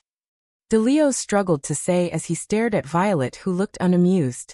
Please, I don't need a warning from you, my standing is guaranteed. You have no way of knowing what will happen. Violet replied. I kinda do. Delios said.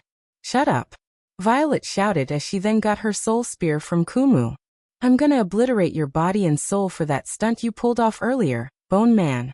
Violet said as she got ready to stab Delios.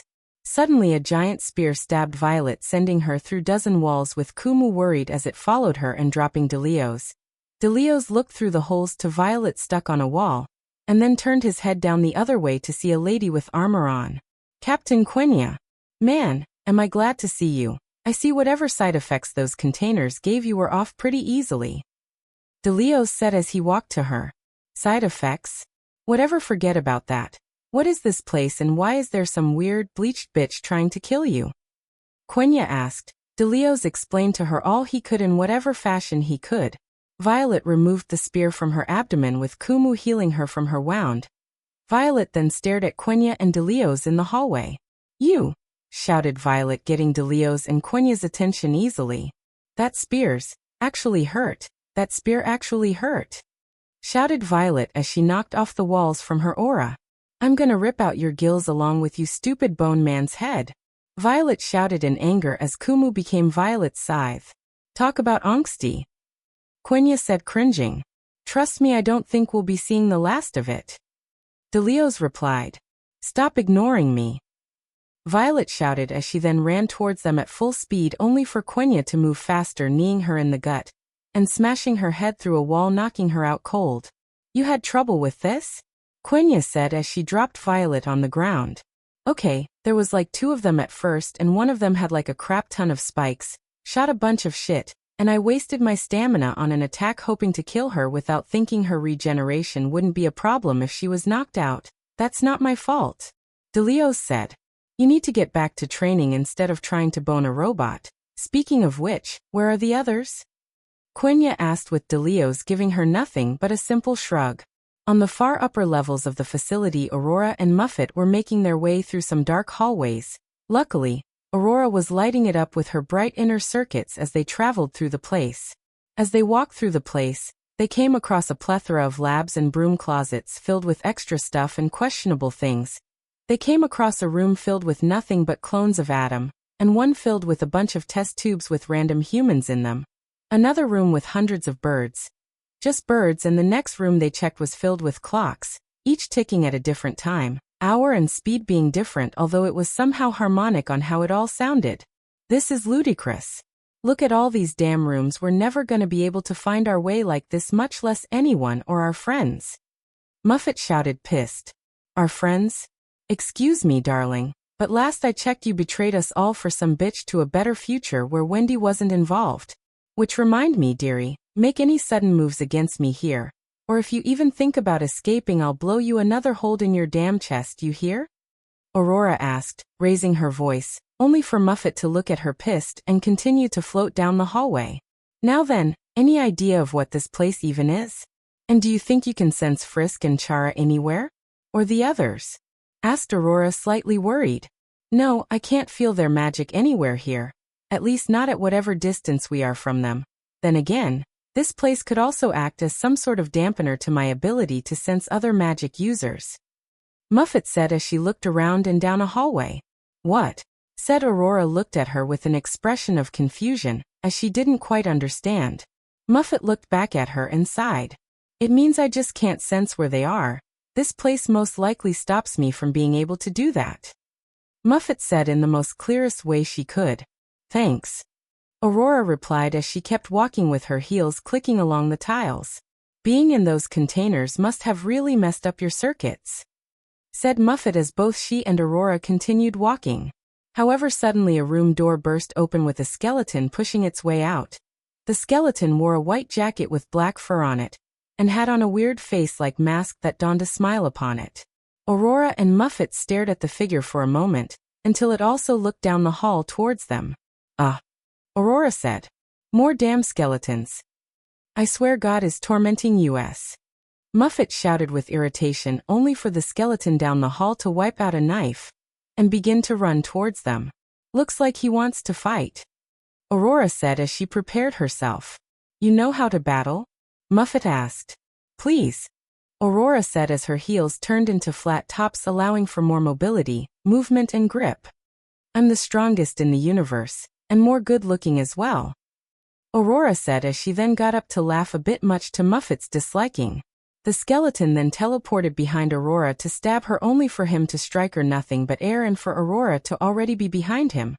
Before the skeleton could even react, Aurora used her leg stretching way up above her head and smashing it right onto the skeleton, knocking him down through a plethora of floors.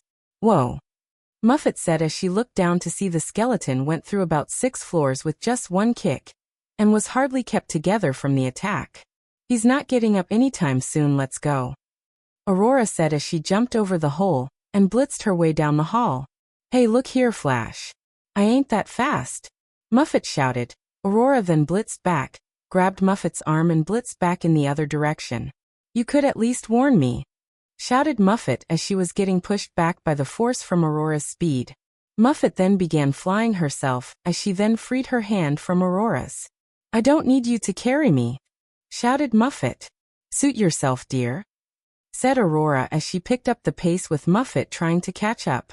Aurora leading the charge. Her and Muffet were making through the hallways at top speed as they ran about searching for their exit. Aurora, keeping a good steady pace, while Muffet could barely keep up with Aurora's mild sprint. As they ran, they soon began to run through a corridor with windows. They looked out to see it was showing a large training/battle room about the size of a small city. "How big is this place?" Muffet said in shock.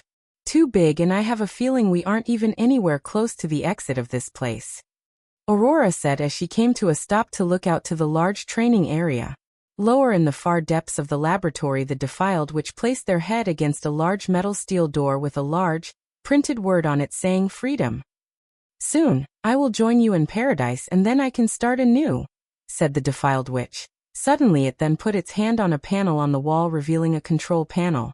"Those fools are running around destroying and messing up everything I've worked these past years on. Well, let's see how well they enjoy this," the Defiled Witch said as it pressed a button, setting off an alarm all over the facility. Once set off in large room deep in the facility, a room of robotic humans activated and began to run all over the facility. "Attention all robotic droids with the number 3 through number 846. We have intruders in the facility attempting to escape. Bring them back alive if they are organic. Actually, just bring them back in however many pieces you can. I'll just rebuild them again," said the Defiled Witch over the monitor. "Well, that doesn't sound good," said Quenya while her and DeLeos were walking through a large cafeteria as they could hear the alarm sounds. Suddenly at the other end, a horde of robotic cyborg humans came bursting through the double doors at the end. "Targets found," said one of the cyborgs as it and some others raced towards DeLeos and Quenya. "Any ideas on what we do?" DeLeos asked. "We keep tearing through them until we reach the others, wherever they are," Quenya said as she got her spears out and began to sprint towards the cyborgs, ripping through them as she used her spears to tear them to shreds, with DeLeos using his hammers to smash the machine's head to pieces. Then a bunch of them jumped onto DeLeos as they began to punch and stab at him. "Ack! I fucking hate robots," DeLeos shouted as he then crashed through a wall with the robots, destroying a few of themselves. He then grabbed on the last one and popped its head off with his arm as he then turned to see Quenya smash a robot's head with a tray and then stab a tray through another one's head. "I didn't realize how fragile machines were. Guess that's why Aurora never practiced with me," Quenya said. "More like she was trying to spare you an embarrassing defeat. Trust me, I've seen what that woman can do," DeLeos said. "Yeah, sure," Quenya said when suddenly something began to vibrate in her pocket. She pulled it out, reveal her phone. "How the hell do I still have this?" she asked herself before picking it up, with DeLeos walking over towards her to listen in. "Hey Quenya, please tell me you're not a killer robot or worse," Aurora said on the other end, while Muffet is destroying more cyborgs along with Aurora, blitzing cyborgs and one-shotting them as she was talking with Quenya. "What could be worse?" Quenya asked. "I don't know, being lesbian or something. Look, are you alright, and have you seen DeLeos?" Aurora asked. "Yeah, we're fine and he's here, DeLeos," Quenya said, handing him the phone. "DeLeos? Are you alright?" Aurora asked, but didn't get any response. "DeLeos?" Aurora said again in a worried tone. "Sorry, I was eating some leftover spaghetti they had in here," DeLeos said as he kept eating. T-shirt bustin', said DeLeos as he continued eating the spaghetti with his mouth full. "For goodness sake, D, can you pay attention for like 4 seconds?" Aurora said in a worried and annoyed tone. "I was though," DeLeos said as Quenya in the background began to grab and look at the cyborg parts. Aurora then began to relay and explain everything she and Muffet had seen and could piece together with what her and Muffet had seen so far. "Sounds intense, but have you perhaps seen a skeleton wandering around here?" DeLeos asked. "What you mean, like William and Adam?" Aurora replied. "No, a black and white one. I lost him some time ago when that weird black thing attacked us along with the white-haired human," DeLeos said. "Well, we haven't seen anything like that up here," Aurora replied before hearing loud footsteps as they began to make their way towards them. "Aurora, it looks like we have more company. Muffet said as she summoned two large spider-like hands as she sent them down the hallway, crushing some of the robotic enemies ahead. Alright, look, DeLeo's, here's the plan. While me and Muffet made our way here, there's this large training room that looks like a city in the facility. Meet us there, and then we can plan our escape out of this damn place. Aurora said as she got her arm cannon and started blasting away some of the robots. What about the other guy? King Oreo? He is the reason why we're all free. The least we can do is help him too. DeLeo's asked. Did he now? Alright, if you can find this guy within the next hour or so, then he can come with us. But if you don't, then I'm sorry to say this, but he's going to be staying here. Aurora answered. Deep down in the facility King Multiverse and the Roki finally made it to the lowest level, where the mainframe seeped through the floor, and gave it this space-like look to it, the code inside looking like stars. The walls were pitch black as they walked through, and the sound of code breaking down and rebuilding itself was all around them. This might be a good place to start. I need to find the source of this facility's power. That way we can bring 10 down. Make sure not to run into trouble, said the Roki as it used its tentacles to carry itself into a vent and leave. Great, King Multiverse said as he then looked forward and saw the end of the hallway lead to a large open room with a ginormous door on the back wall with the words freedom on it. King Multiverse began to walk down towards the large door and placed his hand on it, trying to sense what was on the other side. He sensed a large open gate on the other side, some kind of weird wormhole-like feeling. I see you've made it, said a voice, causing King Multiverse to turn around to see the Defiled Witch a couple feet behind him. What is this? What the hell are you planning? Tell me now, King Multiverse demanded. Of course, the Defiled Witch said. Wow, really? That was easy. Too easy, best to keep my guard up. King Multiverse thought to himself. I plan to leave this place. The Defiled Witch. Join the club. King Multiverse replied. But what I have planned is so much more. You see, we live in an ever-expanding omniverse that allows for no one to truly be free or have true free will. This world is one filled with constant misery to a point nobody can escape its pull. However, I've found a way to leave this place and journey far out to another one. Another place where I can restart and take it over without having to worry about petty consequences. This omniverse is no longer able to withstand itself. It'll collapse soon, I just know it, which is why I'm leaving it. The Defiled Witch said, shocking King Multiverse to what he was hearing sounded absolutely insane. To that can't be possible. What the hell are you talking about, and what do you mean everything will collapse? And how do we even plan to escape? Shouted King Multiverse. The Defiled Witch continued. With the guidance of 10, they allowed me to see things I never would have been able to see. They showed me the future. They showed all the possible routes that this world, these people, this story could go down.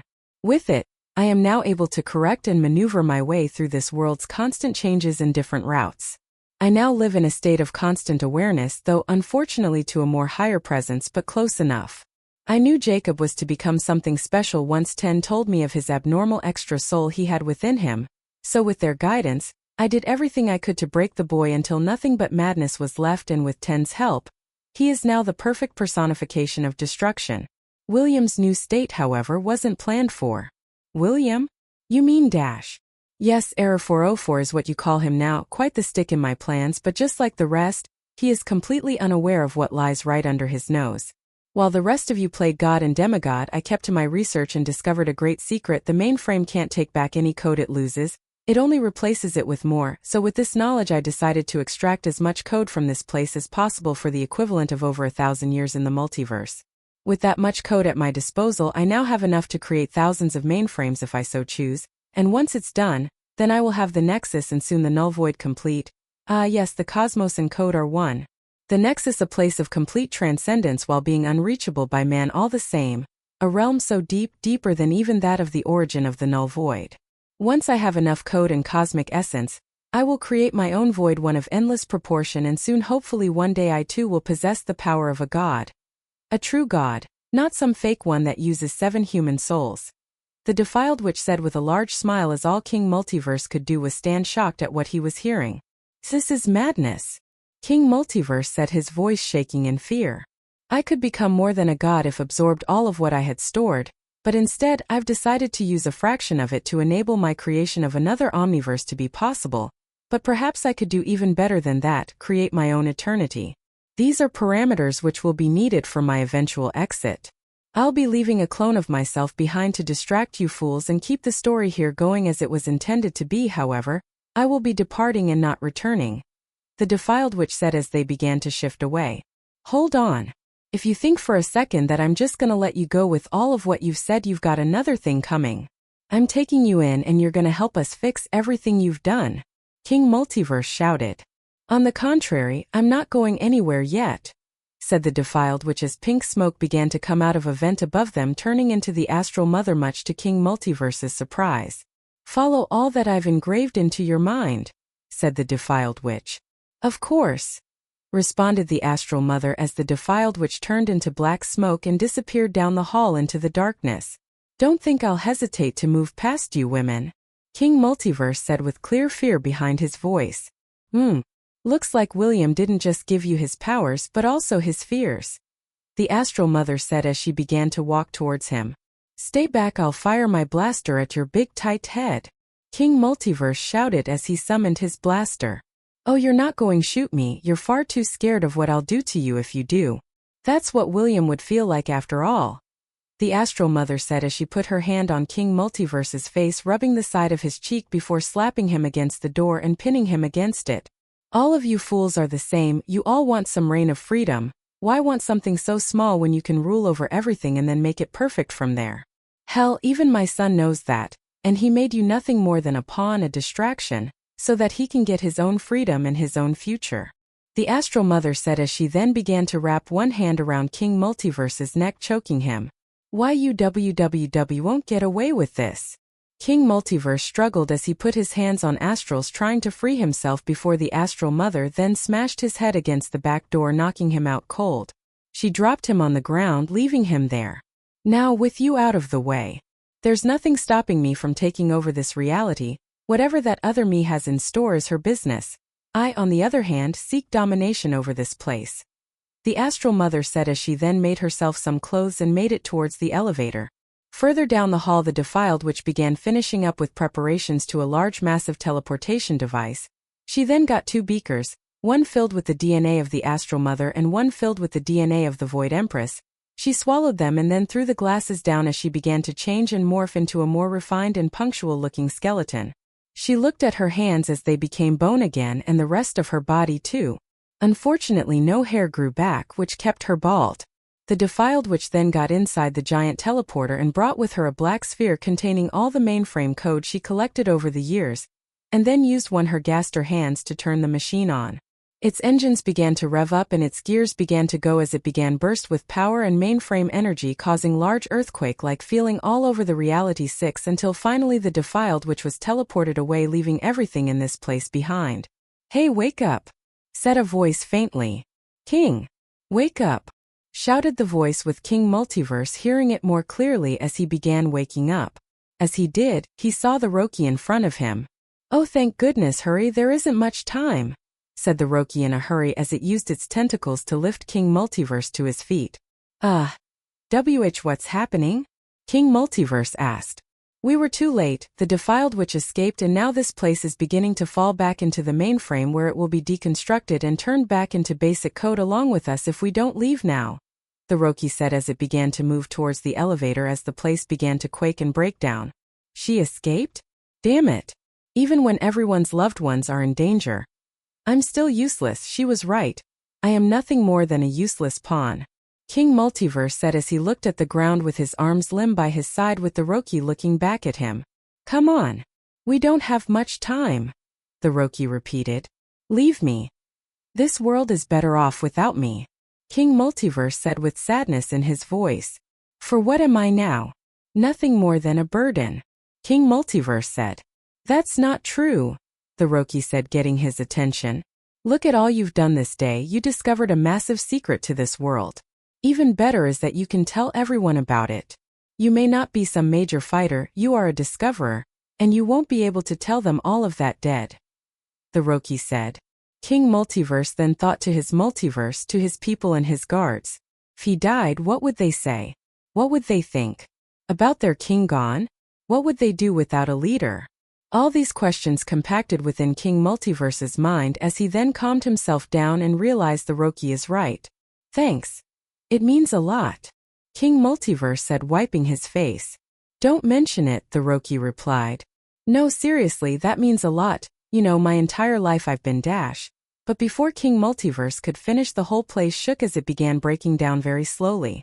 Look, we can save the pleasantries for later, but right now we need to escape this facility that could be collapsing into nothing, but code within the next 3 hours. The Roki shouted, shocking King Multiverse.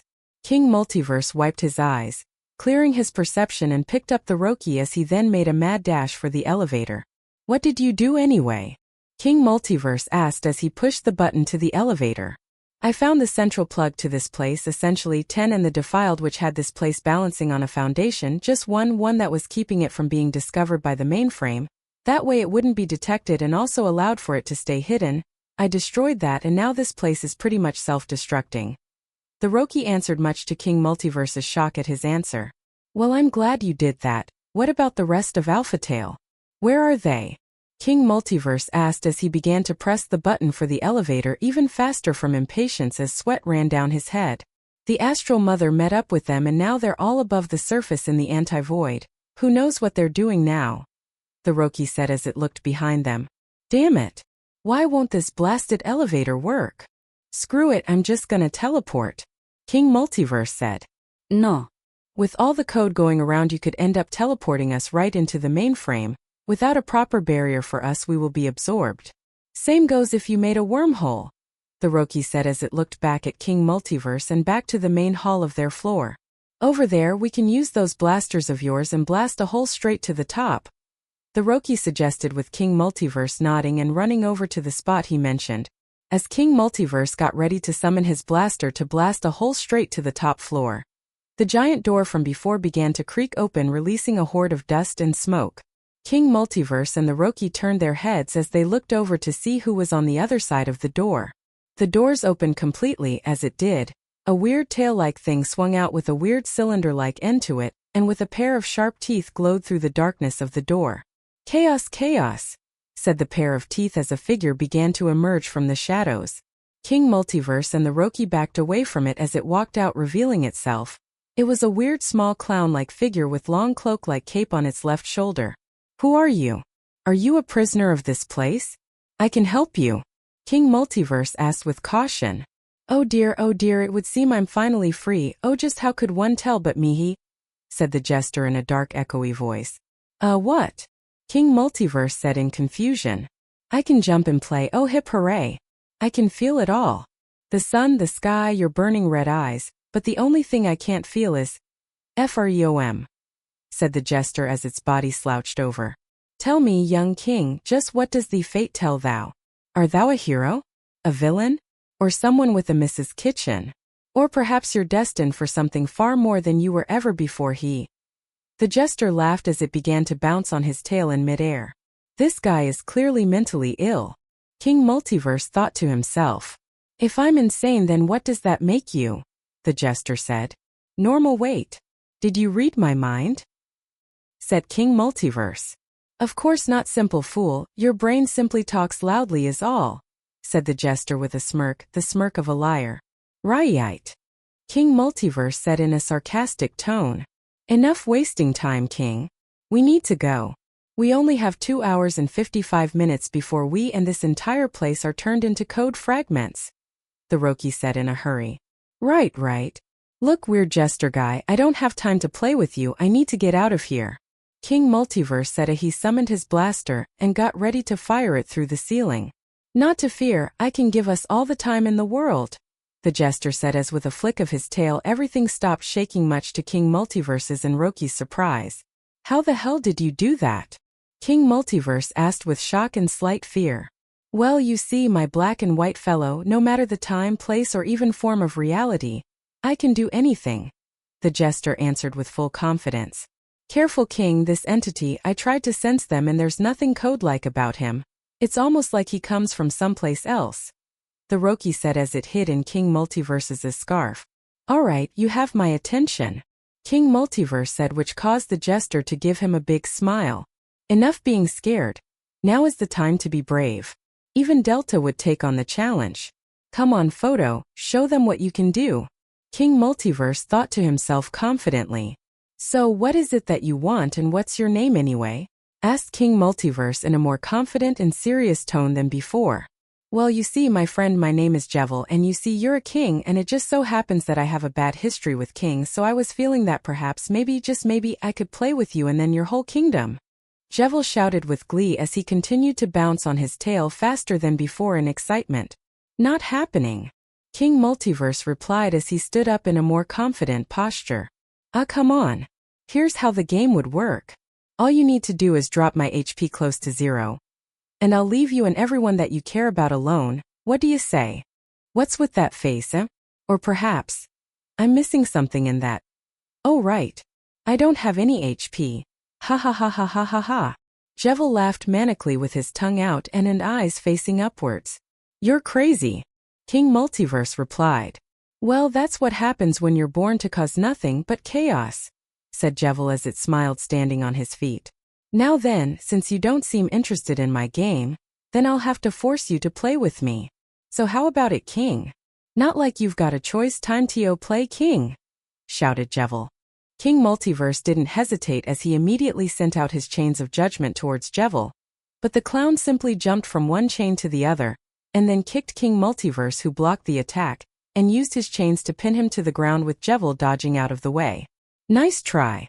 Jevil laughed as he then wrapped his tail around King Multiverse's neck and phased through the ceiling at top speed. However, King Multiverse wasn't so lucky and was getting dragged through ceilings and walls of all kinds through the facility, with Jevil laughing chaotically as he flew through everything. Jevil then entered a hallway, and then flipped over, throwing King Multiverse down the hall. King Multiverse skid for a bit before then sending his blaster to ram into Jevil, sending him back down the hallway. Jevil grabbed a hold of the blaster, and then snapped it into two, turning it into cardboard. What the actual hell? King Multiverse said as he wiped his bloody nose as he looked in Jevil's direction. He told you I can do anything. Jevil chuckled as his tail then extended outwards and then turned into King Multiverse's blaster, firing back at him with large force. King Multiverse summoned his own blaster as he righted it backwards. He then saw an elevator shaft and jumped off his blaster and down it. The blast followed King Multiverse down the elevator shaft. King Multiverse dodged into other elevators and dived past large pipes and more as he made his way down. He then noticed the blast wasn't going away, so King Multiverse used his wormholes and went somewhere else. As he did, he could feel pieces of his code get torn apart, but ultimately, he ended up in another hallway and a couple of seconds later heard a loud explosion go off down another hallway. This guy, whatever the hell he isn't normal. He's using my own attacks against me. There's no way that should be possible, King Multiverse said when suddenly all floors and walls turned purple and grew mouths and heads similar to Jevil's. All the walls and ceilings began to laugh a chaotic laugh. Where are you? King Multiverse shouted, only for Jevil to come out of one of the laughing walls and sucker punch King Multiverse up, and then kicking him backwards through a pair of double doors. King Multiverse then began to choke as he then started throwing up eyeballs and livers and intestines. He looked down in horror as the floor began to melt, sucking him down, and eyeballs beginning to grow on his arms. Argah! King Multiverse shouted in fear and shock as he tried to struggle free. Jevil then flew above him, throwing up a river of blood onto his head, drenching him with a dark and damp red. King Multiverse began to wipe it away, only for everything to be normal again. He looked at the floor and his arms to see that everything was accounted for and nothing weird was around him anymore. He began to shake violently as he had flashes back to his nightmare from all the mutilated guts once again. Now then, don't you see? This is what it truly means to be me, Jevil said with a grin as he summoned his scythe. Does anything you say make sense? King Multiverse asked desperately.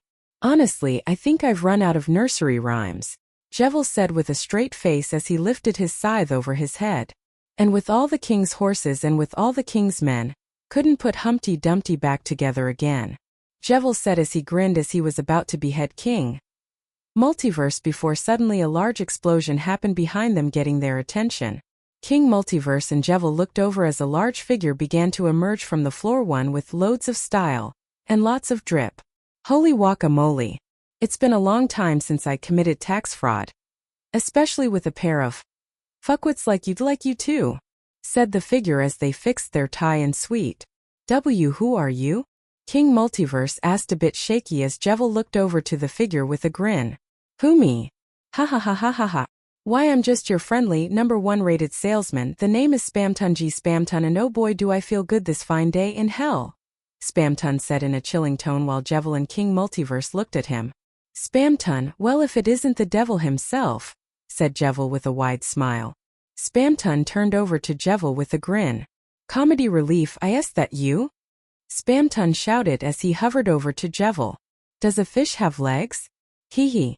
Jevil chuckled. Processing laughing audio, ah ha ha, nice. Glad to see you still have that comedic trash you call humor, Spamton said as he leaned down to Jevil. Well, you know me, Jevil snickered. Unfortunately, Spamton replied. The Roki then emerged from King Multiverse's jacket. King, this one I sense is even whacker and crazier than Jevil is. We need to make our escape now, said the Roki with a demanding voice. Just what are they exactly? Everything they do is so bizarre and I can't seem to land a hit on that Jevil guy at all. King Multiverse said as he then began to get up and try to tiptoe towards the stairway. Oh, and hey, I got this weird Oreo-looking guy. Want to beat him up with me? You know, just for funs until she calls us over, Jevil said with a grin, chuckling. Deal taken. You got yourself a deal, little clown, Spamton said as he then looked over to King Multiverse, who began to run up the stairway. Spamton then pulled King Multiverse out of his suit pocket and threw him on the ground. Wait, how? King Multiverse shouted in complete shock. Now then, let the chaos ensue, Jevil said with a large grin. Now, are you ready to become a big shot? Spamton said with a large grin. Spamton and Jevil then looked at each other, confused and slightly frustrated. Chaos, Jevil said. Big shot, Spamton replied. Chaos, Jevil shouted. Big Spamton shouted back. King Multiverse looked at them both in confusion, not understanding what was going on in the slightest, as he began to back up slowly. You looking to lose all of your life insurance, little clown? Spamton said as he smiled. Hee hee, don't get too ahead of yourself, stupid salesman. You're a businessman, not a WWE fighter, Jevil replied. Wrestling is gay. You must be smoking some real Newport 100s on sale for $13.99 at your local Safeway. If you think that just because you have a toy blade makes you think you can match, Spamton replied, smiling. Shall we find out then? Jevil snickered. Very well, Spamton replied as the two stepped back from one another. King Multiverse then began to pick up and pace and eventually make a run for it towards the stairs as Spamton and Jevil watched him with large smiles and wide grins. King Multiverse tried to escape and run up the stairs when the stairs then began to laugh and scream with large mouths, all of them kissing and licking King Multiverse back down before he fell back into the same hallway again. King Multiverse turned around and used his chains and blasters on the two jokesters, only for Jevil to merge with the wall, and Spamton to just stand there, and for the chains and blast to bend around him. Attack, invalid. How can you hit a living Joe with those attacks? Spamton said as he then pulled King Multiverse closer to him with some unseen force before he then had him in his clutches. You aren't familiar with how this world works. Aren't I right, Vincent? Spamton smiled. Spamton turned King Multiverse into a bowling ball, and then rolled him down the hall until he hit the wall, turning back to normal. This guy is insane, King Multiverse thought to himself before he watched as Spamton hovered over to him, his feet barely touching the ground. Listen, Vincent, I'm offering to you a business proposal, one that could put you on the fucking picture books. Ha ha ha ha ha. It's all for the system. Think about it, don't you want all the glory, praise, women, men, children, animals, gods and more if you just enter your social security number, mother's maiden name and your neighborhood's IP number? You will get a bonus BSM soundtrack made by Jack Black for free. I just want something. Need something that you and only you have right now. Yes, I want you to give me that specially you have, said Spamton. King Multiverse tried to use his blaster to blast Spamton away, but instead his blaster turned into small blue things. What the hell? King Multiverse shouted in shock and fear. Ha ha ha. Tell me, impotent king, Spamton asked as he lifted up King Multiverse by his eye sockets with one hand. Why do you suffer for such low prices, when you could easily be a big shot? If you just gave me that fur ball and it won't even cost you anything. Well, besides your arms, legs, spine, ribs, heart, soul and head, Spamton giggled only for King Multiverse to punch him in the face, but it had no effect. King Multiverse has been removed as your friend. Now that wasn't the right answer. Not to worry. I'll give you a new deal now. Just for the small price of your fucking life, you can now be given the sweet deal of each. It's completely free.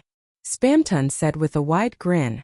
King Multiverse tried to kick and teleport away, but he didn't pay the fee. Don't worry, no need to sign, or give me grammar. Maybe I'll get that off your decaying corpse. And you don't even have to travel. I can do it all here. I'd say it was nice meeting you, but I'm a honest man, ha ha ha ha ha.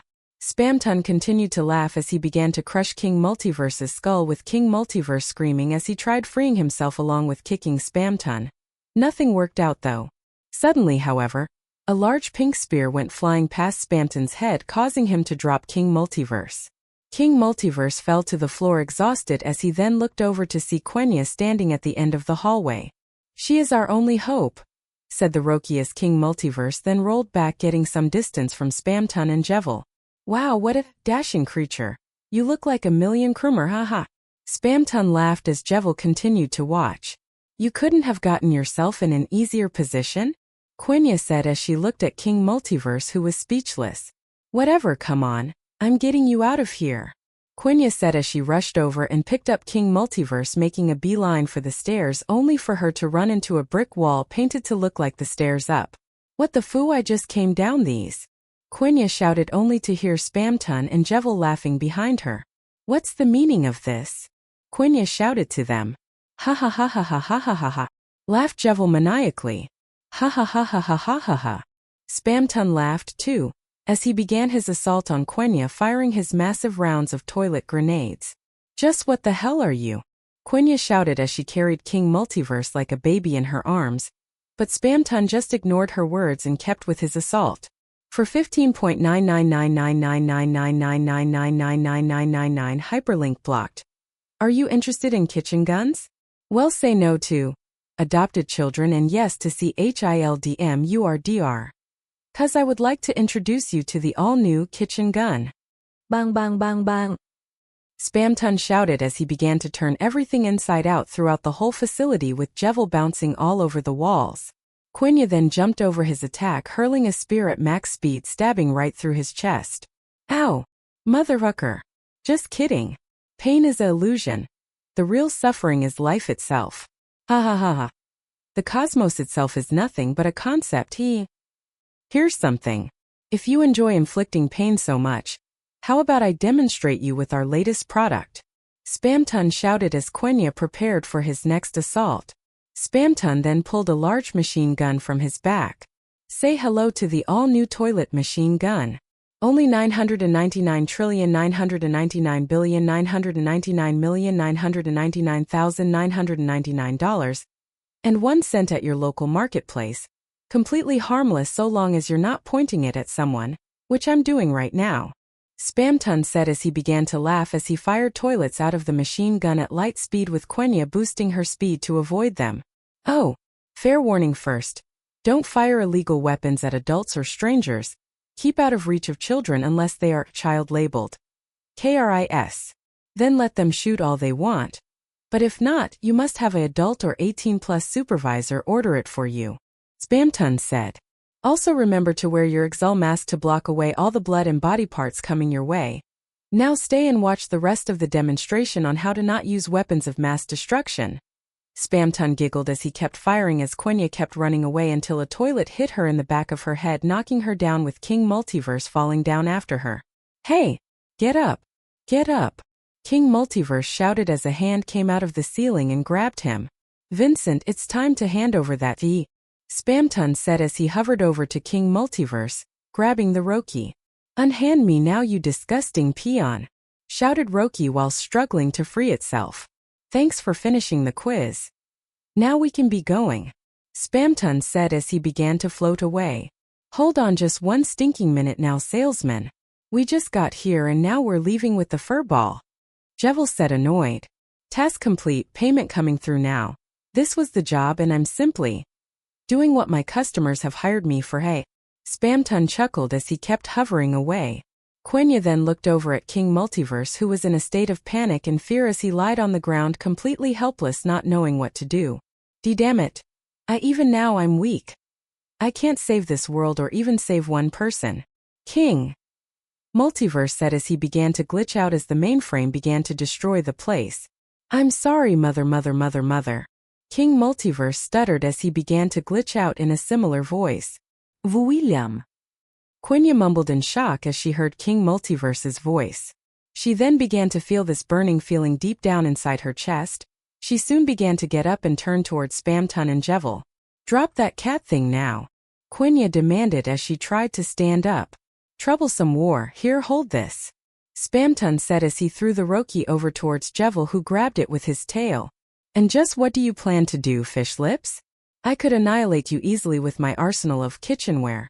And if you aren't careful, I'll be selling you at a good price too for all those sleazy horn dogs that love a good fish to fuck, ha ha ha ha. Spamton chuckled as he turned into an oversized head and began to rush towards her. Quenya spread her arms out as the giant Spamton head began to speed towards her at intense speeds. Quenya then put her arms forward as she grabbed onto the large Spamton head, stopping it in place.